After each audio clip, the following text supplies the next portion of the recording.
Welcome back to part 2 of Let's Make a Gingerbread House. Now, as you can see, my dough sat up overnight, so it's nice and firm. And here I am getting ready to fuck up some wax paper for absolutely no damn reason at all. I saw it on YouTube to roll it out on the wax paper, and then it's less messy and stuff, and I totally messed it up. So do not do this part. Just go ahead and dust your surface and roll it out the old-fashioned way. These are the stencils that I found online. I told you guys you could just download free gingerbread house stencils. There's simple ones, and then there's also really elaborate ones. You can do like a 2-story Victorian style house, gingerbread house. Obviously, that is not the one I went for. So yeah, just totally disregard the whole wax paper stunt.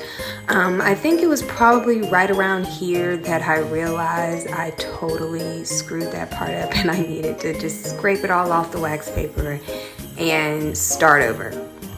But whatever, we live, we move on, and we just continue. So what's different about this stencil versus the one that I did last year is that there's an optional cut out for an open door, and I decided to go ahead and cut that out. And then also this one has a chimney. The one I did last year did not have a chimney at all, so I'm excited about adding that little detail to it. Now the first house shape or whatever that I used the stencil for, it did not come out that great, but that's totally okay. This dough is really forgiving. You can just roll it right back in the dough and start over. I suggest you use a pizza cutter if you have one. I do not have one, so that's why I'm using a knife. If you don't have one, yeah, go ahead and use the knife. But a pizza cutter might work better for some of this.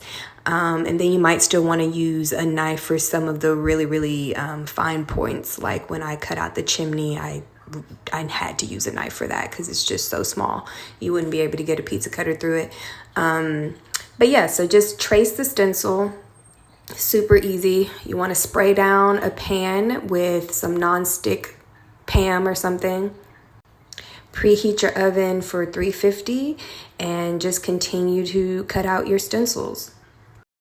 Also, make sure that the surface that you're working on has plenty of flour on it. Your dough will stick to the surface if it is not properly dusted. So here's me fucking up the front of this house, and I ended up having to roll that back into the dough and starting over. But lucky for me, second time was a charm. It was super easy to restart it, re-stencil it, cut it out. Everything was floured properly. I put it on the baking sheet, and then I went ahead and stuck those in the oven for a total of 12 minutes. You can do from 10 to 12 depending on how your oven's set up, but I ended up doing it for 12 minutes. And just to hold it together, or try to hold it together as much as possible, I used a spatula to lift it from the surface and to place on my baking sheet. And I ended up using 2 baking sheets. I had a couple of pieces on one, and then I put the rest on the other. Once they come out of the oven, you're going to let them cool off for at least 20 minutes or so. And I suggest that you keep your excess dough. Don't make any gingerbread men or anything with it just yet, just in case, you break a piece or something like that. You can just easily roll out another piece and re-stencil it instead of, having to start all the way over from step 1 and remaking your dough. So yeah, don't use your excess dough just yet. Keep it in a saran wrap while you assemble your pieces. So come back for video 3 and I'll show you how I assemble my gingerbread house. It's the best part. You don't want to miss the decorating.